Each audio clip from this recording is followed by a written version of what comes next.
బల్ఫుల్ inverter AC 16లో పెట్టినా cooling రావడం లేదు. అవుట్డోర్ ఫ్యాన్ ఆన్ అవుతుంది కానీ స్లోగా తిరిగి కొద్దిసేపటికే ఆఫ్ అయిపోతుంది. ఈ అవుట్డోర్ వోల్టేజ్ చెక్ చేస్తే వోల్టేజ్ కరెక్ట్గానే ఉంది. అయితే అస్సలు ప్రాబ్లం ఏంటి?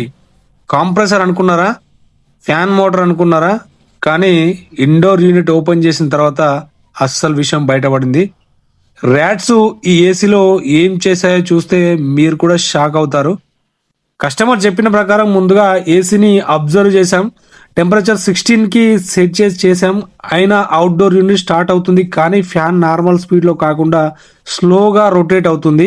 కొద్దిసేపటి తర్వాత ఫ్యాన్ ఆగిపోతుంది. కాబట్టి ముందుగా అవుట్డోర్ యూనిట్కి వచ్చే సప్లై వోల్టేజ్ చెక్ చేద్దాం.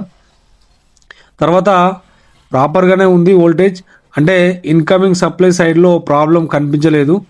ఇండోర్ యూనిట్ ని ఓపెన్ చేసి వైరింగ్ ని కేర్ఫుల్ గా చెక్ చేసి ఉండగా ఇక్కడే అసలు ట్విస్ట్ చూడండి. ర్యాట్ బైట్ మార్క్స్ ఉన్నాయి. ర్యాట్స్ కొన్ని ఇంపార్టెంట్ వైర్స్ ని కట్ చేశాయి. ముఖ్యంగా హాల్ సెన్సార్ వైర్స్ డ్యామేజ్ అయ్యాయి. అంతేకాదు హారిజెంటల్ స్వింగ్ మోటార్ వైర్స్ కూడా కట్ అయ్యాయి. దీంతో పాటు వర్టికల్ స్వింగ్ మోటార్ వైర్స్ కూడా కట్ చేసినాయి. అంటే ఒక్క వైర్ ప్రాబ్లం కాదు, మల్టిపుల్ వైర్స్ కి ర్యాట్ డ్యామేజ్ ఉంది. ఇలాంటి సిచ్యువేషన్ లో వెంటనే పీసీబీ లేదా ఫ్యాన్ మోటార్ మార్చేయడం కాదు, ముందుగా డ్యామేజ్ని వైరింగ్ని ఐడెంటిఫై చేసి ప్రాపర్గా రిస్టోర్ చేయాలి. ఇప్పుడు డ్యామేజ్ వైర్ని ఒక్కొక్కటిగా ఐడెంటిఫై చేసి ప్రాపర్గా రీప్లేస్ చేసాం. కనెక్షన్ సెక్యూర్గా ఉండేలా చేసాం. సెన్సార్ వైరింగ్లో కనెక్షన్ కరెక్ట్గా ఉన్నాయా వెరిఫై చేసాం. స్వింగ్ మోటార్ వైరింగ్ కూడా రిస్టోర్ చేసాం. రిపేర్ కంప్లీట్ అయిన తర్వాత ఇప్పుడు అసలు టెస్ట్.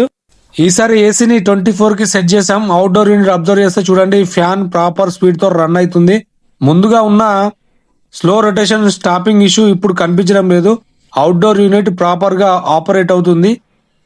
ఏసీ కూడా నార్మల్గా రన్ అవుతుంది. అంటే వైరింగ్ రిపేర్ తర్వాత సిస్టమ్ ఆపరేషన్ రిస్టోర్ అయ్యింది. ఈ కేసు నుంచి మనం ఒక ముఖ్యమైన విషయం నేర్చుకోవాలి. ఏసీ కూలింగ్ రావడం లేదంటే వెంటనే గ్యాస్ కాంప్రెసర్ లేదా ఫ్యాన్ మోటార్ మీదకి వెళ్ళిపోకండి. ముందుగా symptoms, voltage, wiring, sensor, control ఇలా సిస్టమేటిక్గా ట్రబుల్ షూట్ చేయాలి. ఈ కేసులో ప్రాబ్లం బయట కనిపించింది అవుట్డోర్ ఫ్యాన్ దగ్గర, కానీ అస్సలు ఇండోర్లో ర్యాట్ కటింగ్ డ్యామేజ్ ఉంది. ఇట్లాంటి రియల్ ఏసీ రిపేర్ వీడియోస్ కోసం ఇప్పుడే మన తెలుగు టెక్ హోమ్ ఛానల్ని సబ్స్క్రైబ్ చేసుకోండి.